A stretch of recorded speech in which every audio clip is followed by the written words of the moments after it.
Hello ಗೆಳೆಯರೆ, ಇವತ್ತಿನ answer writing topic ಯಾವ ರೀತಿ ಆಗಿದೆ? Diabetes prevalence in India. ಈ ಒಂದು ಟಾಪಿಕನ್ನು ಹೆಲ್ತ್ ಸೆಕ್ಟರ್ ಹಾಗೂ ಬಯೋಟೆಕ್ನಾಲಜಿ ಈ ಒಂದು ಸೆಕ್ಷನ್ ಅಡಿನಲ್ಲಿ ಕನೆಕ್ಟ್ ಮಾಡ್ಕೋಬೋದು. ಪ್ರೆಸೆಂಟ್ ಕಂಡೀಷನಲ್ಲಿ ನಾವು ಡಯಾಬಿಟಿಕ್ ಪ್ರಿವಿಲೆನ್ಸ್ ಎಷ್ಟು ಮಟ್ಟಿಗಿದೆ, ಗ್ಲೋಬಲ್ ಲೆವೆಲಲ್ಲಿ ಎಷ್ಟು ಮಟ್ಟಿಗಿದೆ, ಇದರ ಒಂದು ಕನ್ಸರ್ನ್ ಏನಿದೆ, ಯಾವ ರೀತಿಯಾಗಿ ನಾವು ಇದನ್ನು ಹೋಗಲಾಡಿಸ್ಕೋಬಹುದು, ಪ್ರಿವೆಂಟಿವ್ ಮೇಜರ್ಸನ್ನು ತೆಗೆದುಕೊಳ್ಬಹುದು. ರೀಸೆಂಟಾಗಿ ಲ್ಯಾನ್ಸೆಟ್ ಒಂದು ರಿಪೋರ್ಟನ್ನು ರಿಲೀಸ್ ಮಾಡಿದೆ. ಈ ಒಂದು ರಿಪೋರ್ಟ್ನ ಆಧಾರದ ಮೇಲೆ ನಾವು ಸಾಕಷ್ಟು ಆರ್ಟಿಕಲ್ಸ್ಗಳನ್ನು ನ್ಯೂಸಲ್ಲಿ ನೋಡ್ತಾ ಇದ್ದೀವಿ. ಸೊ ಹಾಗಾಗಿ ಮೇನ್ಸ್ ಅಂತ ಬಂದಾಗ ನಾವು ಎಷ್ಟು ಮಟ್ಟಿಗೆ ಪಾಯಿಂಟ್ಸ್ಗಳನ್ನು ಇಲ್ಲಿ ಸಿಂಪಲ್ ವೇನಲ್ಲಿ ಬರೀಲಿಕ್ಕೆ ಸಾಧ್ಯತೆ ಇದೆ ಅನ್ನೋದನ್ನು ನಾವು ಕನ್ಸಲ್ಟೇಷನ್ ಮಾಡ್ತಾ ಇದ್ದೀವಿ. ಸೊ ಪ್ರಸ್ತುತವಾಗಿ ನಾನ್ ಕಮ್ಯುನಿಕೇಬಲ್ ಡಿಸೀಸಸ್ಗಳ ಒಂದು ಹಾವಳಿ ಹೆಚ್ಚಾಗಿದೆ ಅಂತಂದಾಗ ಡಯಾಬಿಟಿಸ್ನ ಒಂದು ಕಾಂಟ್ರಿಬ್ಯೂಷನ್ ಹೆಚ್ಚಿದೆ ಅಂತಲೇ ನಿಮ್ಗೆ ಗೊತ್ತಿದೆ. ಸಾಕಷ್ಟು ಜನರು ಇವತ್ತು ಡಯಾಬಿಟಿಕ್ ಆಗ್ತಾ ಇದ್ದಾರೆ. ಅರ್ಲಿ ಏಜಸಲ್ಲಿ ಡಯಾಬಿಟಿಕ್ ಪೇಷಂಟ್ಸ್ಗಳನ್ನು ಕಾಣ್ತಾ ಇದ್ದೀವಿ. ಸೊ ಅದರಲ್ಲೂ ಸೆಕೆಂಡ್ ಸ್ಟೇಜ್, ಥರ್ಡ್ ಸ್ಟೇಜ್, ಈ ರೀತಿಯಾದಂತಹ ಸ್ಟೇಜಸ್ಗಳನ್ನು ಸಹ ಅಥವಾ ಸಿವಿಯಾರಿಟಿನೂ ಸಹ ನಾವಿಲ್ಲಿ ಗಮನ ಹರಿಸ್ತಾ ಇದ್ದೀವಿ. ಈ ಒಂದು ಅವೇರ್ನೆಸ್ನ ಮುಖಾಂತರ ನಾವಿಲ್ಲಿ ಕನೆಕ್ಟ್ ಮಾಡ್ಕೋಬೇಕಾಗಿರೋದು ಗ್ಲೋಬಲ್ ಲೆವೆಲಲ್ಲಿ ಇರುವಂಥ ಒಂದು ಕಂಟೆಕ್ಸ್ಟ್. ಇದನ್ನು ನಾವು ಗ್ರೋಯಿಂಗ್ ಪ್ಯಾಂಡಮಿಕ್ ಅಂತಲೇ ಹೇಳ್ಬೋದು. ಸೊ ನೀವು ಆನ್ಸರ್ ಬರೆಯುವಾಗ ಈ ರೀತಿಯಾದಂಥ ಟರ್ಮ್ಸ್ಗಳನ್ನು ಯೂಸ್ ಮಾಡಬೇಕಾಗುತ್ತೆ. ಈ ಒಂದು ಡಯಾಬಿಟಿಕ್ಗೆ ಸಂಬಂಧಪಟ್ಟಂತೆ ಗ್ಲೋಬಲ್ ಕನ್ಸರ್ನನ್ನು ನಾವು ಗಮನ ಹರಿಸೋದಾದರೆ ಎಷ್ಟು ಮಟ್ಟಿಗೆ ಕೇಸಸ್ಗಳು ಇನ್ಕ್ರೀಸ್ ಆಗಿದೆ ಅನ್ನೋದನ್ನು ಲ್ಯಾನ್ಸೆಟ್ ರಿಪೋರ್ಟ್ ಹೇಳ್ತಾ ಇದೆ. ಸರಿಸುಮಾರು 800 ಮಿಲಿಯನ್ ಅಷ್ಟು ನಾವು ಡಯಾಬಿಟಿಕ್ ಪೇಷಂಟ್ಸ್ಗಳನ್ನು ಕಾಣ್ತಾ ಇದ್ದೀವಿ. ಇದು ಗ್ಲೋಬಲ್ ಲೆವೆಲಲ್ಲಿರುವಂಥ ಕಂಟೆಕ್ಸ್ಟ್. ಇದು 2022 ಒಂದು ಡ್ಯೂರೇಷನ್. ಈ ಮೊದಲು 1990s ತೆಗೆದುಕೊಳ್ಳೋದಾದರೆ ಈ ಒಂದು 1990 ಸಂದರ್ಭದಲ್ಲಿ ಸರಿಸುಮಾರು 200 ಮಿಲಿಯನ್ನಷ್ಟು ಡಯಾಬಿಟಿಕ್ ಪೇಷಂಟ್ಸನ್ನು ನಾವು ಕಾಣ್ತಾ ಇದ್ದೀವಿ. ಇದರ ಒಂದು ಬದಲಾವಣೆಯನ್ನು ನೀವು ಇಲ್ಲಿ ಗಮನ ಹರಿಸ್ಬೋದು. 800 ಮಿಲಿಯನ್ ಅಷ್ಟು ಪಾಪ್ಯುಲೇಷನ್ ಇದೆ. ಈವನ್ ಭಾರತದಲ್ಲಿ ಇರುವಂತಹ ಪರ್ಸೆಂಟೇಜ್ ನಾವು ನೋಡೋದಾದರೆ 7% ಇರುವಂಥದ್ದು ಇವಾಗ 14%ಗೆ ಬದಲಾವಣೆ ಆಗಿದೆ. ಸೊ ಭಾರತದಲ್ಲಿರುವಂಥ ಒಂದು ಪ್ರಿವಿಲೆನ್ಸ್ 7% ಇಂದ ಇವಾಗ 14% ಆಗಿದೆ. ಸೊ ಈ ಒಂದು ಡ್ಯೂರೇಷನನ್ನು ನಾವು ಇಲ್ಲಿ ತೆಗೆದುಕೊಂಡಿದ್ದೀವಿ. 1990s ಮತ್ತು 2022ನ ಒಂದು ಸಂದರ್ಭದಲ್ಲಿ 14% ಭಾರತದಲ್ಲಿದೆ ಅಂತ ನಾವು ಗಮನ ಹರಿಸ್ಬೋದು. ಸೊ ಹಾಗಾಗಿ WHO ಒಂದು ಕನ್ಸರ್ನನ್ನು ನಾವಿಲ್ಲಿ ಗಮನ ಹರಿಸೋದಾದರೆ ಇದರ ಟಾರ್ಗೆಟನ್ನು ಯಾವ ರೀತಿ ಹಾಕ್ಕೊಂಡಿದೆ? ಇವಾಗ WHO ಒಂದು ಏಮನ್ನು ಮಾಡೋ ಪ್ರಕಾರ 80% ಅಷ್ಟು ಜನರನ್ನು ಡಯಾಗ್ನೋಸ್ ಮಾಡಬೇಕು ಅಂತ. 80% ಪೀಪಲ್ ಇವಾಗ ಡಯಾಬಿಟಿಕ್ ಇರ್ತಾರಲ್ಲ ಅವರನ್ನು ಡಯಾಗ್ನೋಸ್ ಮಾಡಬೇಕು. ಸೊ ಡಯಾಗ್ನೋಸ್ ಆದಮೇಲೆ ಇವರಿಗೆ ಸಂಬಂಧಪಟ್ಟಂತಹ ಒಂದು ಕಂಟ್ರೋಲಿಂಗ್ ಮೇಜರ್ಸನ್ನು ತರಬೇಕು. ಸೊ ಇದರಿಂದ ಆಗುವಂಥ ಕಾಂಪ್ಲಿಕೇಶನ್ಸನ್ನು ತಡೆಗಟ್ಟಬೇಕು. ಅದರಲ್ಲೂ ಗುಡ್ ಗ್ಲೈಸಮಿಕ್ ಕಂಟ್ರೋಲನ್ನು ತರಬೇಕು ಅಂತ WHO ಟಾರ್ಗೆಟನ್ನು ಹಾಕ್ಕೊಂಡಿದೆ. ಸೊ ಇಲ್ಲಿ ಒಂದು ಟರ್ಮನ್ನು ಯೂಸ್ ಮಾಡ್ತಾ ಇರ್ತಾರೆ. ಜನರಲ್ ಆಗಿ ಗ್ಲೈಸಮಿಕ್ ಅಂತಕ್ಕಂಥ ಒಂದು ಟರ್ಮನ್ನು ನಾವು ಕಾಣ್ತೀವಿ. ಇದಕ್ಕೆ ಸಂಬಂಧಿಸಿದಂಥ ಇಂಡೆಕ್ಸನ್ನು ಸಹ ಪ್ರೊವೈಡ್ ಮಾಡ್ತಾರೆ.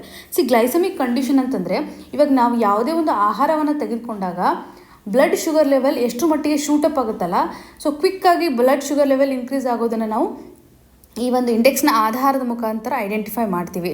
ಸೊ ಈ ಒಂದು ಇಂಡೆಕ್ಸು ನಮಗೆ ಫುಡ್ ಕನ್ಸಂಪ್ಷನ್ ಮಾಡೋದ್ರಲ್ಲಿ ಅಥವಾ ನಮ್ಮ ಫುಡ್ ಹ್ಯಾಬಿಟ್ ಪ್ಯಾಟರ್ನಲ್ಲಿ ಬದಲಾವಣೆ ಮಾಡೋದ್ರಲ್ಲಿ ಸಹಕಾರಿ ಆಗುತ್ತೆ. ಸೊ ಹೆಚ್ಚು ಇಂಡೆಕ್ಸ್ ಇರೋದನ್ನು ನಾವು ಆದಷ್ಟು ಅವಾಯ್ಡ್ ಮಾಡಬೇಕು ಅಥವಾ ಜಾಸ್ತಿ ಫ್ರೀಕ್ವೆಂಟ್ ಆಗಿ ನಾವು ಕನ್ಸ್ಯೂಮ್ ಮಾಡಬಾರ್ದು ಅನ್ನೋದನ್ನು ಇಲ್ಲಿ ಗಮನ ಹರಿಸಬೇಕು. ಸೊ ಗ್ಲೋಬಲ್ ಲೆವೆಲಲ್ಲಿ WHO ಗ್ಲೈಸೆಮಿಕ್ ಇಂಡೆಕ್ಸ್ನ ಆಧಾರದ ಮೇಲೆ ಕನ್ಸಂಪ್ಷನ್ ಪ್ಯಾಟರ್ನಲ್ಲಿ ಬದಲಾವಣೆ ಮಾಡಬೇಕು. ಇದರಿಂದ ನಾವು ಪ್ರಿವೆಂಟಿವ್ ಮೇಜರ್ಸನ್ನು ತೆಗೆದುಕೊಳ್ತಾ ಇದ್ದೀವಿ ಅಂತ ಇವರ ಒಂದು ಟಾರ್ಗೆಟನ್ನು ಗಮನ ಹರಿಸ್ಬೋದು. 80% ಡಯಾಗ್ನೋಸ್ ಮಾಡುವಂಥದ್ದು. ಸೊ ಇಲ್ಲಿ ಟಾರ್ಗೆಟ್ ಏನಿದೆ ಅಂತಂದರೆ ಡಯಾಗ್ನೋಸ್ ಆಗಿರುವಂಥ ಇಂಡಿವಿಜುವಲ್ ನಡಿನಲ್ಲಿ ಗುಡ್ ಗ್ಲೈಸೆಮಿಕ್ ಕಂಟ್ರೋಲ್ಸನ್ನು ತರಬೇಕು ಅಂತ WHO ಅನ್ನೋ ಒಂದು ಟಾರ್ಗೆಟ್ ಇದೆ. ಭಾರತದಲ್ಲಿರುವಂತಹ ಪ್ರಿವಿಲೆನ್ಸನ್ನು ನಾವು ನೋಡೋದಾದರೆ ಎಷ್ಟು ಮಟ್ಟಿಗಿದೆ? 14% ಅಷ್ಟು ಇನ್ಕ್ರೀಸ್ ಆಗಿದೆ ಅಂತ ಹೇಳ್ತಾ ಇದ್ದೀವಿ. ಪ್ರಸ್ತುತವಾಗಿ ಸರಿಸುಮಾರು ಈ ಒಂದು 800 ಮಿಲಿಯನ್ನಲ್ಲಿ ಭಾರತದಲ್ಲಿರುವಂಥ ಡಯಾಬಿಟಿಕ್ ಪೇಷಂಟ್ಸ್ 212 ಮಿಲಿಯನ್ ಅಂತಲೇ ಇಲ್ಲಿ ಗಮನ ಹರಿಸ್ಬೋದು. So ಭಾರತದೊಂದು contribution ಇಷ್ಟೊಂದಿದೆ. ಇದರೊಂದಿಗೆ ಭಾರತದಲ್ಲಿ ನಾವು ಐಡೆಂಟಿಫೈ ಮಾಡದೇ ಇರುವಂಥ ಕೇಸಸ್ಗಳು ಸಹ ಸಾಕಷ್ಟು ಇದೆ ಅನ್ನೋದನ್ನು ರಿಪೋರ್ಟಲ್ಲಿ ಕಾಣ್ಬೋದು. ಚೈನಾವನ್ನು ಕಂಪೇರ್ ಮಾಡಿದರೆ ಭಾರತದಲ್ಲಿ ನಿಯರ್ಲಿ 30 ಏಜ್ ಗ್ರೂಪಲ್ಲಿ ಇರ್ತಕ್ಕಂಥವ್ರಿಗೆ ಯಾವುದೇ ರೀತಿಯಾದ ಡಯಾಗ್ನೋಸ್ ಮಾಡುವಂಥ ಕಂಡೀಷನ್ ಇಲ್ಲ. ಸೊ ಸರಿಸುಮಾರು 133 ಮಿಲಿಯನ್ ಇಂಡಿವಿಜುವಲ್ ಅಷ್ಟು ಇವಾಗ ಐಡೆಂಟಿಫಿಕೇಶನ್ ಮಾಡದೆ ಹೋಗಿದ್ದಾರೆ ಅನ್ನೋದನ್ನು ಸಹ ನಾವು ಗಮನ ಹರಿಸ್ಬೋದು. ಅಂದರೆ ನಾವು ಅಷ್ಟೊಂದು ನೆಗ್ಲಿಜೆಂಟ್ ಆಗಿದ್ದೀವಿ ಅನ್ನೋದನ್ನು ಇಲ್ಲಿ ಗಮನ ಹರಿಸ್ಬೋದು. ಈ ಡೇಟಾ ಇಂಪಾರ್ಟೆಂಟ್ ಆಗಲ್ಲ. ಜನರಲಿ ಎಷ್ಟು ಮಟ್ಟಿಗೆ ಗ್ಲೋಬಲ್ ಲೆವೆಲಲ್ಲಿದೆ, ಭಾರತದಲ್ಲಿದೆ ಅನ್ನುವಂಥ ಒಂದು ಮೇಜರ್ಸನ್ನು ಸಹ ನೀವು ಮೆನ್ಷನ್ ಮಾಡ್ಬೋದು. ಯಾಕಂದರೆ ಲ್ಯಾನ್ಸೆಟ್ ರಿಪೋರ್ಟ್ ನಮಗೆ ತುಂಬ ಇಂಪಾರ್ಟೆಂಟ್ ಇರೋದ್ರಿಂದ ಇದು ಮೋರ್ ಅಥೆಂಟಿಕೇಟೆಡ್ ಆಗಿರುತ್ತೆ. ಸೊ ಹಾಗಾಗಿ ನಾವು ಇದನ್ನು ಮೆನ್ಷನ್ ಮಾಡಲೇಬೇಕಾಗುತ್ತೆ. ಇನ್ನು ಭಾರತದಲ್ಲಿ ಯಾವ ರೀತಿಯಾದಂಥ ಟಾರ್ಗೆಟ್ಸ್ಗಳಿದ್ದಾವೆ, ಜನರಲಿ ಇವಾಗ ನಾವು ಏನು ಸ್ಟ್ರಾಟಜೀಸ್ಗಳನ್ನು ಹಾಕ್ಕೋಬೇಕು, ಈ ಎಲ್ಲ ಟಾರ್ಗೆಟ್ಸ್ಗಳನ್ನು ಹೋಗಲಾಡಿಸ್ಬೇಕು ಅಂತಂದರೆ ಭಾರತ ಇವಾಗ ಫಿನ್ಲ್ಯಾಂಡಲ್ಲಿರುವಂಥ ಒಂದು ಅಪ್ರೋಚನ್ನು ತರಬೇಕು ಅಂತ ಫಿನ್ಲ್ಯಾಂಡ್ನ ಒಂದು ಅಪ್ರೋಚನ್ನು ತರಬೇಕು. ಇವ್ರು ಏನು ಮಾಡಿದ್ದಾರೆ ಅಂದರೆ ರಿಸ್ಕ್ನ ಆಧಾರದ ಮೇಲೆ ಐಡೆಂಟಿಫಿಕೇಷನ್ ಮಾಡ್ತಾರೆ. ಹೈ ರಿಸ್ಕ್ ಇಂಡಿವಿಜುವಲ್ ಅಂತ ಸಪ್ರೇಟ್ ಆಗಿರುವಂಥ ಒಂದು ಟಾರ್ಗೆಟನ್ನು ಮಾಡ್ತಾರೆ. ಸೊ ಲೋ ರಿಸ್ಕ್ ಇರುವಂಥವ್ರಿಗೆ ಇವ್ರುಗಳೆಲ್ಲ ಲೈಫ್ ಸ್ಟೈಲ್ ಇಂಟರ್ವೆನ್ಷನ್ಸನ್ನು ಮಾಡ್ತಾರೆ. ಅಂದರೆ ಲೈಫ್ ಸ್ಟೈಲಲ್ಲಿ ಬದಲಾವಣೆ ಮಾಡೋದ್ರ ಮುಖಾಂತರ ನಾವು ಹೋಗಲಾಡಿಸ್ಲಿಕ್ಕೆ ಸಾಧ್ಯತೆ ಇದೆನಾ, ಅವರ ಒಂದು ಫುಡ್ ಕನ್ಸಂಪ್ಷನ್ ಆಧಾರದ ಮೇಲೆ ನಾವು ಬದಲಾವಣೆ ಮಾಡ್ಬೋದಾ, ಸೊ ಹೇಗೆ ಪ್ರಿವೆಂಟ್ ಮಾಡಲಿಕ್ಕೆ ಸಾಧ್ಯತೆ ಇದೆ ಅಂತ ಕೆಟಗರೈಸೇಷನನ್ನು ಮಾಡಿದಾರಲ್ಲ. ಸೊ ಅದೇ ರೀತಿಯಾಗಿ ಭಾರತ ಒಂದು ಫಿನ್ಲ್ಯಾಂಡ್ ಅಪ್ರೋಚನ್ನು ತರಬೇಕು ಅನ್ನೋದನ್ನು ನಾವು ಇಲ್ಲಿ ಮೆನ್ಷನ್ ಮಾಡಬೇಕಾಗುತ್ತೆ. ಈವನ್ ಪಬ್ಲಿಕ್ ಅವೇರ್ನೆಸ್ ತರೋದು ಸಹ ತುಂಬ ಇಂಪಾರ್ಟೆಂಟ್. ಇವಾಗ ಸಸ್ಟೈನಬಲ್ ಡೆವಲಪ್ಮೆಂಟ್ ಗೋಲ್ಸ್ 3 ಅಂತ ನಾವು ನೋಡ್ತೇವೆ. ಗುಡ್ ಹೆಲ್ತ್ ಆ್ಯಂಡ್ ವೆಲ್ ಬೀಯಿಂಗ್ಗೆ ಸಂಬಂಧಪಟ್ಟಂತೆ ಇದು ಫೋಕಸನ್ನು ಮಾಡುತ್ತೆ. ಸೊ ಇದರೊಂದಿಗೆ ನಾವು ಡಯಾಬಿಟಿಕ್ಗೆ ಸಂಬಂಧಿಸಿದಂತೆ ಕಮ್ಯುನಿಟಿ ಬೇಸ್ಡ್ ಇಂಪ್ಲಿಮೆಂಟೇಷನ್ಸನ್ನು ಅಥವಾ ಅವೇರ್ನೆಸ್ಸನ್ನು ತರಬೇಕು ಅನ್ನೋದಾಗಿ.